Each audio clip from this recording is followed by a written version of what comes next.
The charity gala was being held at the city's most prestigious art gallery, a huge space filled with white marble floors and soft yellow lights that made everything look expensive. The room smelled like expensive perfume and fresh flowers.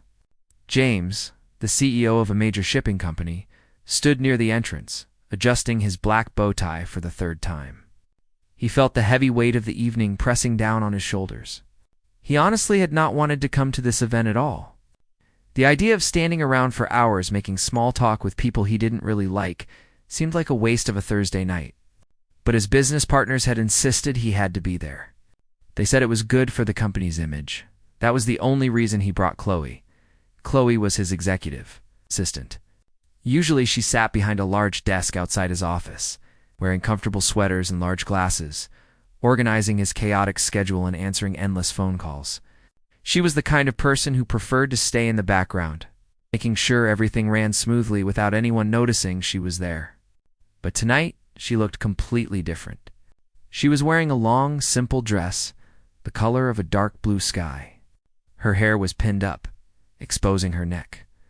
Even though she looked beautiful, James could tell she was terrified.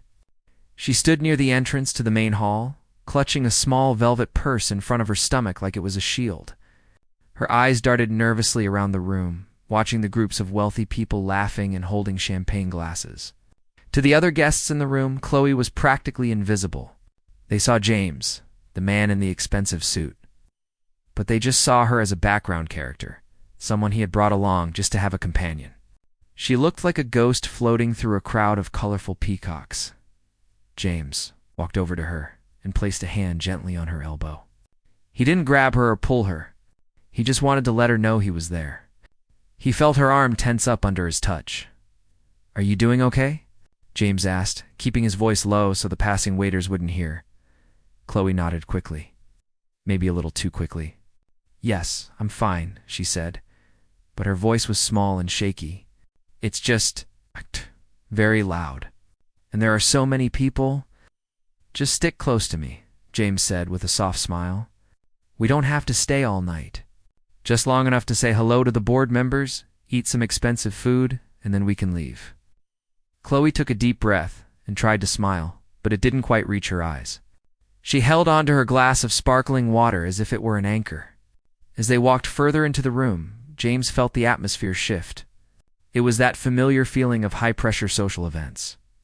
The air felt thick, filled with the sound of laughter and the clinking of metal against glass. Everyone seemed to be shouting, trying to be heard over the noise, trying to sound the smartest or the richest. He watched Chloe shrink a little more with every step. She was used to the quiet comfort of her office, where the only sounds were the hum of the computer and the clicking of keyboards. Here, she was out of her depth. She stayed close to the tables along the wall, using the tall floral centerpieces as cover. James felt a pang of guilt in his chest. He realized that by bringing her here, he had taken her out of her safe space and thrown her into the deep. End of a pool she didn't know how to swim in. They moved through the crowd, and James stopped every few feet to shake hands and accept compliments on his recent business success. He put on his CEO face, smiling politely and nodding at the right times. But his mind was only half on the conversations. The other half was focused on the quiet woman in blue standing just behind his right shoulder. He constantly glanced back to make sure she was still there, still safe. He saw her looking at the floor, avoiding eye contact with the guests, who stared at her with curiosity at one point. A very tall man with a loud voice stopped James. The man was a potential investor, someone James had been trying to impress for months. The man launched into a long story about a golf game he had played last weekend. James listened, nodding. But he noticed that the man didn't even acknowledge Chloe. It was as if she wasn't a real person to him. It made James angry, but he hid it behind a polite mask. He saw Chloe take a small step backward, trying to disappear into the shadows of a large marble pillar. The gallery was beautiful, in a cold and distant way. The walls were lined with abstract paintings that looked like splashes of colorful paint. The ceiling was high, decorated with gold trim. But despite the beauty, the room felt sterile. It lacked warmth. It felt like a place where people went to be seen, not a place where people went to connect. James felt a sudden wave of exhaustion. He missed the quiet evenings at home. He missed the real conversations he used to have before he became the boss. He looked at Chloe again. She was staring across the room, her gaze fixed on something in the far corner. James followed her eyes to see what she was looking at. It wasn't the buffet table, filled with fancy cheeses. It wasn't the bar where the bartender was mixing drinks. It was a piano. It was a grand black Steinway piano sitting all by itself in a quiet alcove near the glass wall overlooking the city. It was polished to a shine, reflecting the soft lights of the room. There was no one sitting at it. It looked lonely. It looked like a sleeping beast, waiting for someone to wake it up. James looked back at Chloe. The fear on her face had changed. Her jaw wasn't clenched tight anymore. Her eyes had a different look in them. It wasn't the look of a scared employee. It was a look of pure longing. She stared at the piano as if it were an old friend she hadn't seen in years. James remembered the late nights at the office. Sometimes, when he worked late, he would walk past her desk on his way out. The building would be empty, the elevator silent. He would hear a faint sound. It wasn't a phone ringing. It was a soft, rhythmic tapping. He had assumed it was just her tapping her pen on the desk or her fingers on her keyboard while she was thinking. He had never thought much of it. But standing here now, watching her stare at the piano with such intensity, he realized that the tapping wasn't just a nervous habit. It was a rhythm. It was music she was keeping inside her head. The investor was still talking about golf, laughing at his own joke. James stopped listening. The noise of the party seemed to fade away into the background. He focused entirely on Chloe. He saw her right hand twitch slightly at her side, her fingers moving as if they were pressing down on invisible keys. She looked like she was holding her breath, the distance between the busy crowd and that quiet corner with the piano felt like a million miles. The party was about status and money. The piano represented something else entirely. It was a mystery. It was a side of the quiet assistant he didn't know at all. James realized that Chloe wasn't just invisible because she was shy. She was invisible because she was hiding something incredible. She was hiding a part of her soul that didn't fit in a spreadsheet or a calendar. He felt a strong urge to close that distance. He wanted to know what happened if she sat on that bench. The noise of the gala continued, the champagne glasses clinking, the laughter, the loud shoes clicking on the marble floor, but for James, the most interesting thing in the room was the silence between the notes he knew she wanted to play. He took a sip of his drink, made a decision, and prepared to step away from the safety of the crowd. The conversation about golf droned on, but James had stopped listening. The man in front of him was still talking, waving his hands around to describe a putt, but James was only focused on the woman standing a few feet away. She had moved even closer to the edge of the crowd, drawn like a magnet to the quiet corner where the black piano sat. The instrument looked massive and heavy, yet it seemed to possess a strange kind of gravity that was pulling her away from the safety of the wall. James didn't care about golf. He didn't care about impressing this man who didn't even know his assistant's name. He felt a sudden sharp urge to bridge the gap between his world of loud, meaningless talk and the quiet, mysterious world Chloe seemed to inhabit. He politely interrupted the investor, muttering a brief excuse about needing to check on something important. The man barely noticed, turning immediately to someone else to continue his story. James walked away. Weaving through the knots of people, the air in this part of the room felt different, cooler and less suffocating. As he got closer to Chloe, he slowed down. He didn't want to startle her. She was standing still now, just a few feet from the piano bench. Her eyes were fixed on the keys. They were ivory and ebony, arranged in a perfect pattern that seemed to make sense to her in a way that people didn't. Up close, James could see the subtle change in her posture. The tense, hunched shoulders she usually had when she was hiding behind a computer monitor were gone. She was standing straight, almost like a dancer waiting for the music to start. Her right hand was hanging by her side, but her fingers were moving slightly, tapping a silent rhythm against the fabric of her dress. It was the same rhythm he'd heard in the office late at night. Tap dash tap dash tap, pause, tap tap. It wasn't just nervous energy. It was a song trying to get out. He stopped beside her. She didn't look at him. She didn't even blink. She was in a trance, lost in the lines of the instrument. "It looks lonely, doesn't it?" James said softly. Chloe jumped, startled by the sound of his voice breaking the silence. She blinked rapidly, turning to look at him. The spell broke for a second, and the shy assistant returned. Her face flushed red, and she took a small step backward, putting distance between herself and the piano. "I wasn't going to touch it," she stammered, clutching her purse tighter. "I know it's probably just for decoration, or for the hired musicians later. I was just looking." "It's not just for looking," James said, shaking his head gently. He looked at the sleek black surface of the piano. A piano that doesn't get played is just a piece of furniture. It's sad. He looked at her, really looked at her, and saw the conflict in her eyes. She wanted to sit down. He could feel it radiating off her. But she was terrified. In this room, filled with people who judged others based on their job titles and the price of their watches, she felt she didn't have the right to touch something so beautiful.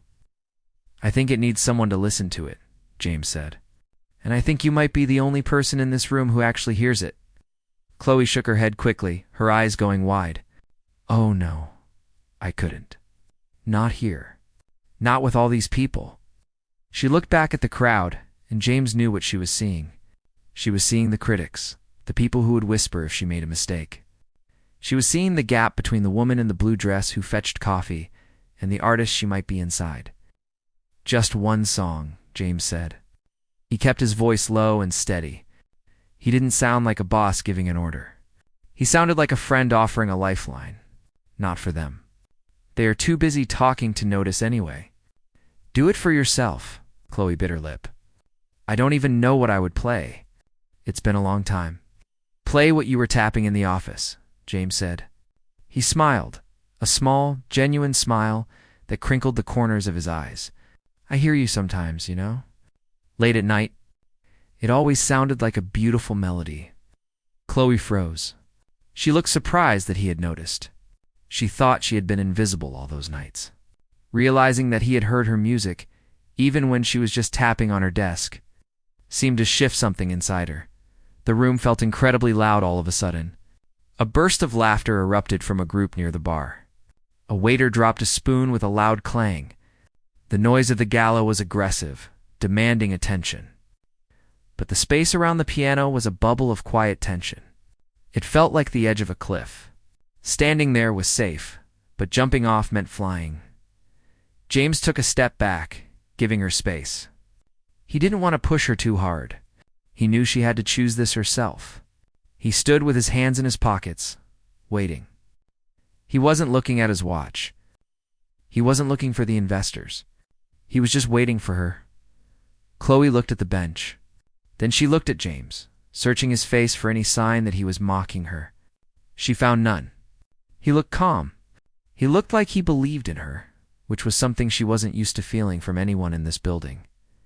She let out a long, shaky breath that seemed to empty her lungs of all the fear she had been holding in. She took a step forward, then another. It was the slowest walk James had ever seen, like she was moving through water. She reached the bench. It was made of leather, polished and smooth. She hesitated for just a moment, her hand hovering over the wood. Then she turned and sat down. The bench creaked slightly under her weight. She adjusted her dress, smoothing the fabric over her knees. She was close enough to the keys now that she could smell the faint scent of wood and dust. She reached out with her right hand, her fingers trembling slightly. James held his breath. Her fingers touched the keys. She pressed down a single note. It was a deep, resonant sound that cut through the ambient noise of the party like a knife. It wasn't loud, but it was pure. A few people nearby turned their heads at the sound, confused, thinking the entertainment had started early. But when they saw just a woman sitting there alone, they turned back to their drinks. Chloe didn't play another note immediately. She sat there, her hands resting lightly on the keys, getting used to the feel of the instrument. It had been years since she had sat at a real piano. She had sold her upright keyboard when she moved to the city for this job, trading music for stability. She had forgotten how much she missed the vibration of the strings. Under her fingertips, James watched her from a few steps away. He saw her shoulders drop another inch. He saw her eyes close. The shy assistant was disappearing, replaced by someone else entirely. Someone confident. Someone who spoke a language that didn't require words. She placed her left hand on the lower keys. She took a deep breath. Then her fingers began to move. It started slowly, a simple blues scale that wandered up and down the octaves. It was tentative, like she was testing the waters. But as the notes flowed together, her hesitation vanished. She wasn't just pressing keys anymore. She was telling a story. The rhythm was the same one she tapped on her desk, but now it had melody and harmony. It had soul. James crossed his arms, leaning his shoulder against a marble pillar. The noise of the party seemed to fade away completely. The investors, the champagne, the expensive dresses, none of it mattered. The only thing that mattered was the music flowing from the fingers of the woman he thought he knew, but was just beginning to understand. The first few notes were like a gentle ripple in a quiet pond, barely noticeable against the roar of the conversation surrounding them. But the sound had a purity to it that cut through the air. It wasn't the polished, perfect background music they had hired a band to play later. This was something raw and unscripted. As her fingers moved, the initial hesitation melted away. The notes began to climb, spinning a complex melody that seemed to hang in the space between the marble columns. James stood perfectly still, his arms crossed, watching her closely. It was fascinating to see the transformation.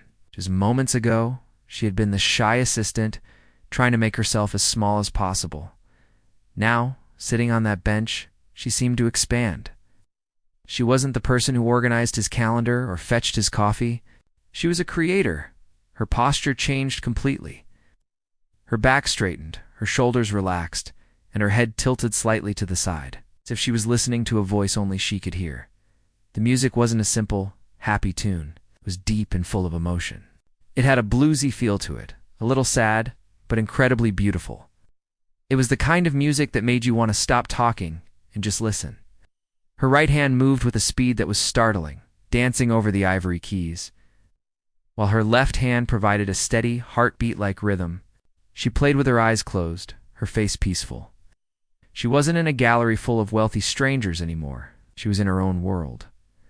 The reaction from the room started slowly. Near the bar, a man stopped speaking, mid-sentence, looking around to find the source of the sound.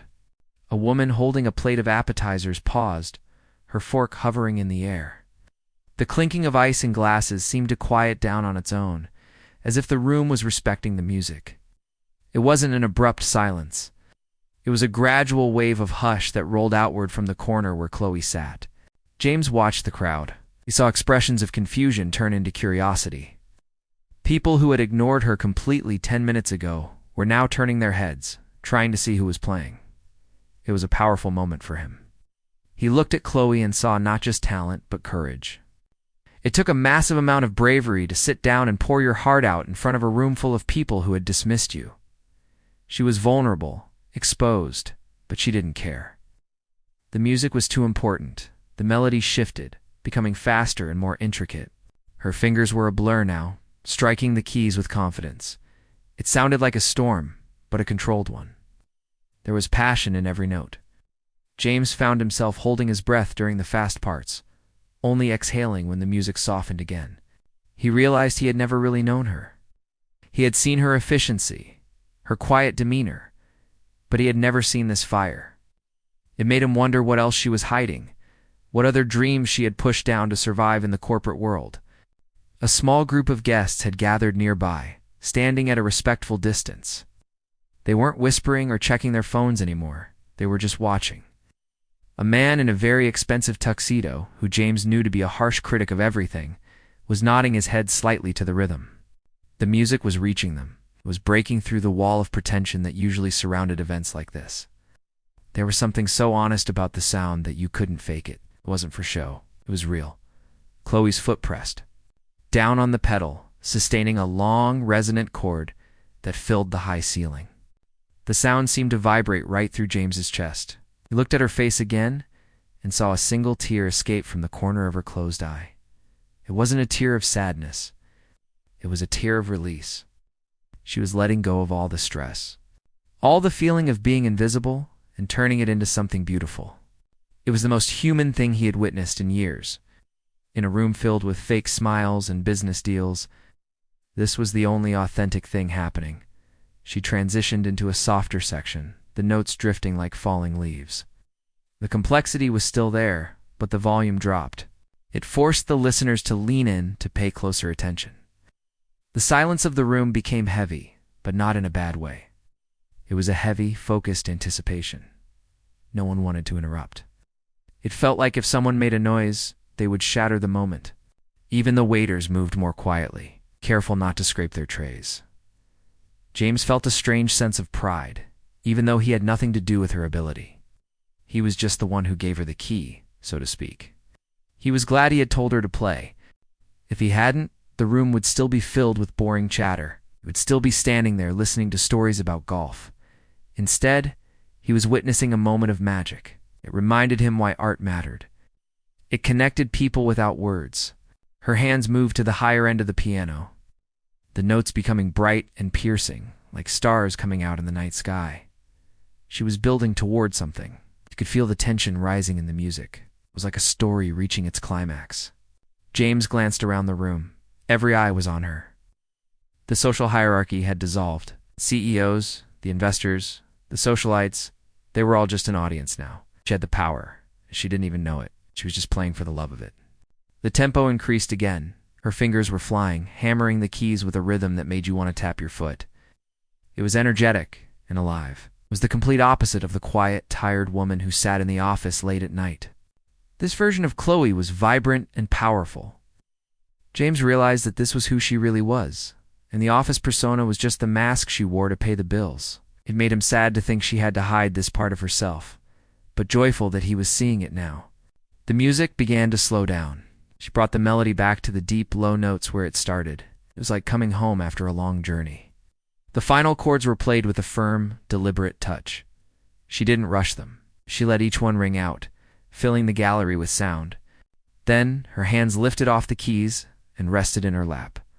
She sat there for a moment. Her eyes still closed, breathing hard. Her chest was rising and falling rapidly from the exertion.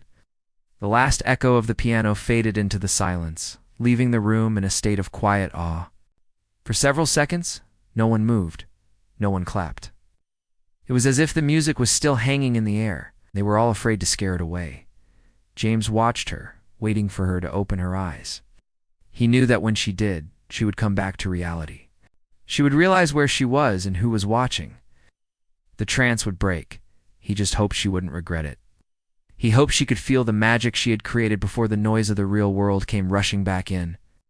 It was a fragile moment, suspended in time right before the applause would surely begin. The silence that filled the gallery after the last note faded away was heavy, but it wasn't uncomfortable.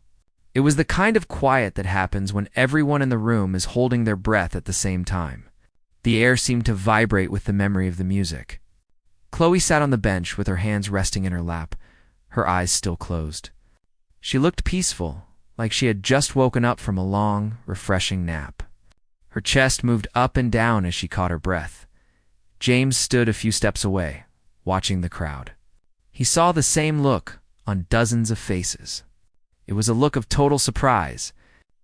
The man who had been talking loudly about golf was staring with his mouth slightly open. The woman with the expensive jewelry had lowered her handbag to the floor, completely forgetting about it. For the past hour, these people had been ignoring her, looking right through her as if she were made of glass.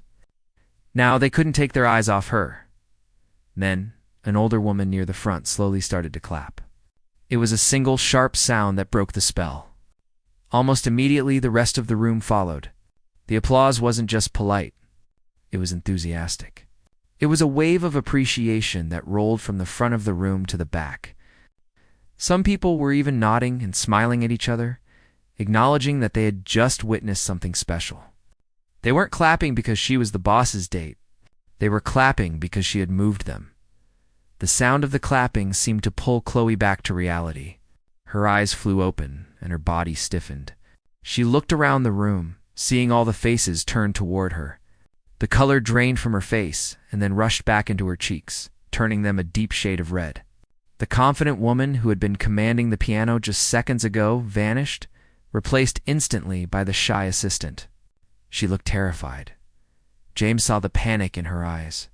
He knew that for someone who liked to stay in the background, having 100 strangers stare at you and clap was a nightmare. She wasn't basking in the glory. She was shrinking away. She put her hands up to her chest, as if trying to protect herself. He didn't hesitate. James stepped forward, moving past the people who were starting to crowd around the piano, eager to meet the mystery musician. He walked straight to her side. He didn't say anything to the guests. He didn't stop to accept their praise. He reached out his hand. "Come on," he said softly, offering it to her. Chloe looked up at him, her eyes wide and glassy. She looked like a deer caught in headlights. I didn't mean to make a scene," she whispered, her voice trembling. "You didn't make a scene," James said firmly, but gently. "You made music. But it's done now. Let's go." She hesitated for a fraction of a second, then placed her trembling hand in his. His grip was warm and steady. He helped her stand up from the bench. As soon as she was on her feet, she tried to hide behind him. Using his broad shoulders as a shield between her and the room, a man in a tuxedo stepped in front of them, blocking their path. "That was incredible," the man said, beaming. "Absolutely stunning. Are you a professional?" "I run a symphony board, and we would love to." James shook his head, cutting him off politely but firmly. "Not tonight," he said. "Excuse us." He didn't wait for the man to respond. He tightened his grip on Chloe's hand and guided her through the crowd. People parted for them, some still reaching out to touch her arm or offer compliments. But James kept moving. He was like a ship cutting through the water, creating a path for her. He could feel her hand shaking in his. He squeezed it reassuringly. He led her away from the main hall, toward the back of the gallery. The noise of the party faded behind them as they moved down a long, carpeted hallway. The air here was cooler and quieter. James stopped at a glass partition that led to a large balcony. He pushed the handle, and the cool night air rushed in to meet them. They stepped outside. The city lights spread out before them, a sea of gold and white dots stretching all the way to the horizon. The noise of the traffic below was a dull hum, a comforting sound compared to the intense silence of the gallery. The wind blew gently, messing up Chloe's hair, but she didn't seem to care. She took a deep breath, letting the air fill her lungs. James let go of her hand and leaned against the stone railing. He looked at her. She was looking down at her hands, still trembling slightly. "You stunned them," James said quietly. "I have never seen that room so quiet." Chloe let out a nervous laugh, wrapping her arms around herself. "I feel like I'm going to be sick," she admitted. "I can't believe I did that. I really can't." "I'm glad you did," James said.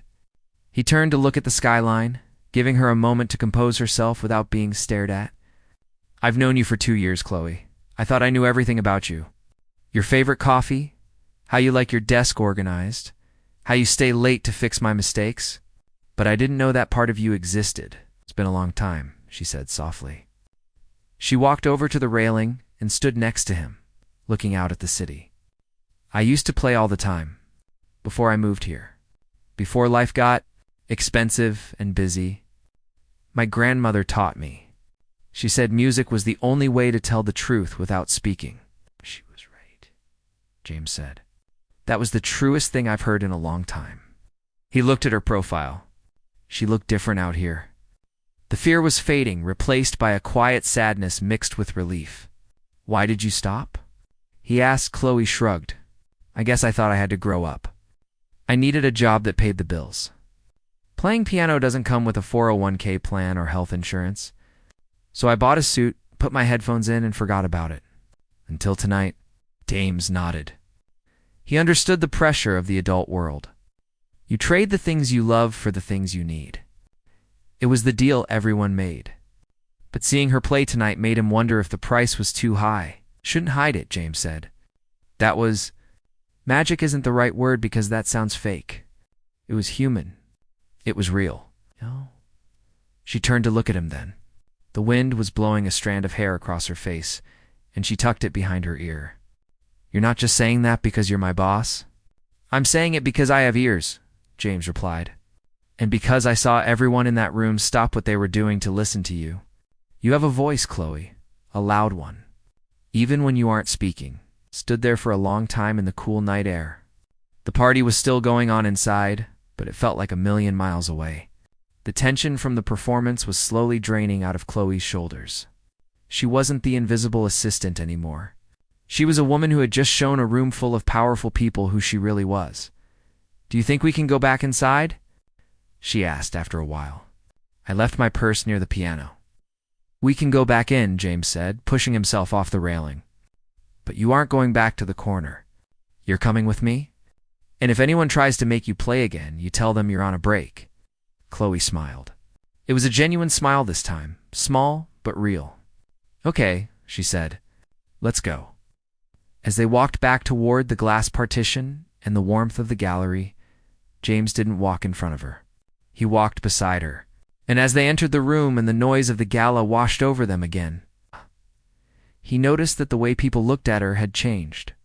They might forget her name tomorrow or go back to their own lives, but for tonight, she wasn't invisible. She had filled the room with something that money couldn't buy. And as she straightened her back and walked forward, James knew she would never be quite the same again. Walking back into the main hall felt like stepping into a different world entirely. Only 20 minutes ago, this room had felt like a cage of expectations and stiff social rules. Now, as James and Chloe moved through the glass partition, the atmosphere had shifted. It wasn't just the noise or the lights. It was the way the crowd felt to Chloe. The terrifying wall of judgment she had feared earlier was gone. Heads turned as they walked by. Before, people had looked at her with a vague disinterest, seen only a placeholder next to the CEO. Now, there was a spark of recognition in their eyes. A man in a gray suit nodded at her respectfully as they passed. A woman near the dessert table actually stopped talking to watch her go. It wasn't that they were treating her like a celebrity. They were treating her like a peer. She had earned their respect in a language that transcended job titles and bank accounts. She had spoken to them through the music. They had understood. Chloe kept close to James's side, but she wasn't hiding behind him anymore. She walked with her head up, her back straight.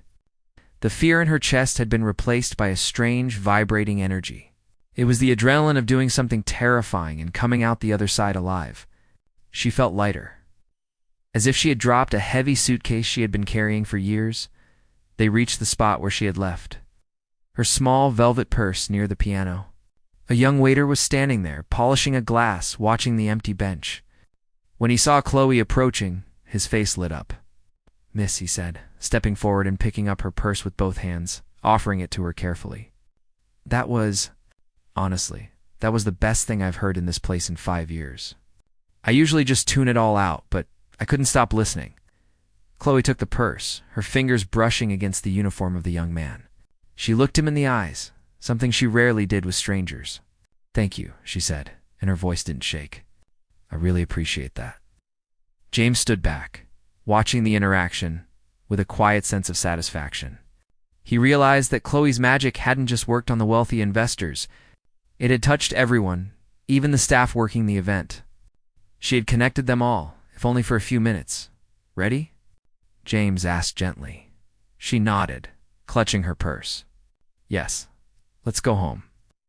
They made their way toward the exit, bypassing the line of people waiting to say goodbye to the host. James didn't stop for handshakes or empty promises to meet for lunch next month. He had a singular focus: getting Chloe out of there. The night was over. The performance was done. They didn't need to stay and analyze it. They just needed to let it be. Stepping out of the gallery and onto the sidewalk was a relief. The city air was cool and crisp, smelling of asphalt and the night. The noise of the traffic was rhythmic and steady, a stark contrast to the artificial hum of the party. A valet attendant pulled James's car around, the engine purring softly as it came to a stop at the curb. James opened the passenger door for her, and she slid inside, sinking into the soft leather seat. The drive back to the city center was quiet, but it wasn't an uncomfortable silence. It was the kind of peace that comes after a storm. The city lights blurred past the windows, streaks of red and gold against the black sky. Chloe stared out the window, watching the world go by. She felt different. She felt like her skin didn't fit the same way anymore. She looked at her hands resting in her lap, the same hands that had been tapping nervously on her desk just a few hours ago. They felt stronger now, James said, breaking the silence as the car stopped at a red light. He didn't look at her, keeping his eyes on the road, giving her space. My mother used to play. She wasn't a professional or anything. She just played in the living room on Sunday afternoons. Chloe turned to look at him. I didn't know that. I don't talk about it much, James admitted. She passed away when I was young. But I remember sitting on the floor listening to her. It made the house feel safe. It made everything feel okay, no matter how chaotic things were at work or with school. He paused, glancing at her briefly. That's what you did tonight. You made that cold, empty room feel safe for a few minutes.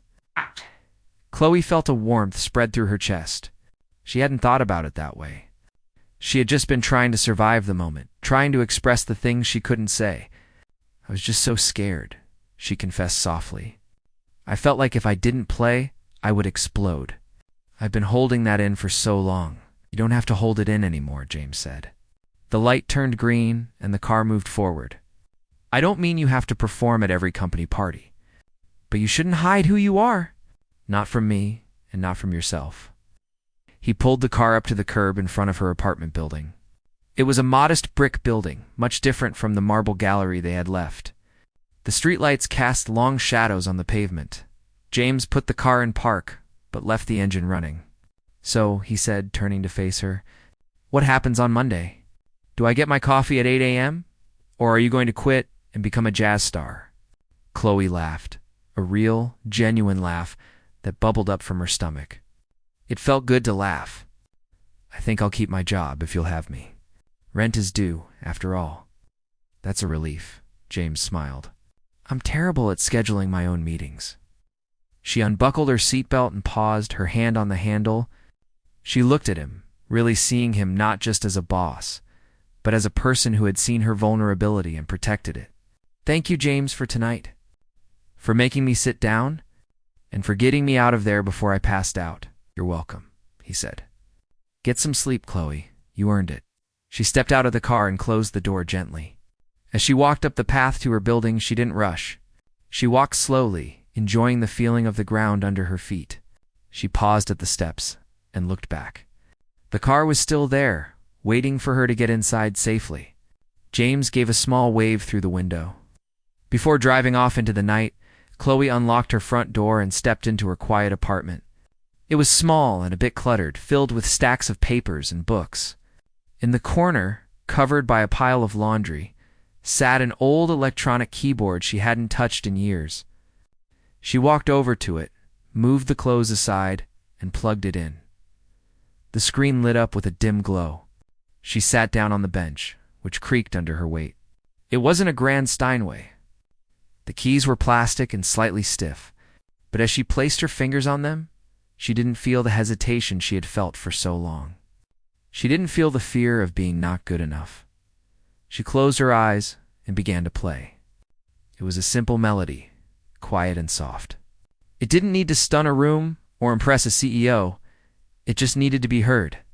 She played for herself, filling her small living room with music. And for the first time in a long time, Chloe felt like she was exactly where she was meant to be. She wasn't hiding anymore. She was home.